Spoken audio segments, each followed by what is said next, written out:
কেমন করে এই পৃথিবীতে ভালো থাকা যায়, কেমন করে অন্যের মেরে নিজের জায়গা জমি বাড়ানো যায়, কেমন করে দুর্বলের উপর অত্যাচার করে সমাজে সবল হওয়া যায়, কেমন করে প্রতিযোগিতার লড়াইয়ে ক্ষমতার দাপট দেখানো যায়, এগুলোর প্রতিযোগিতা।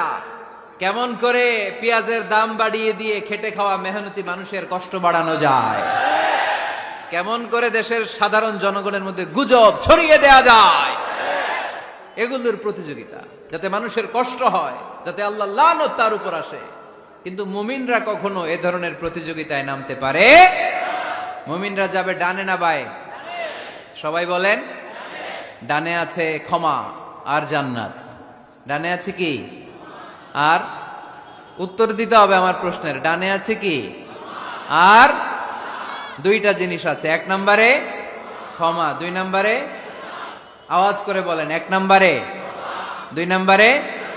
এই দুইটা আমরা চাই কি চাই না? আল্লাহ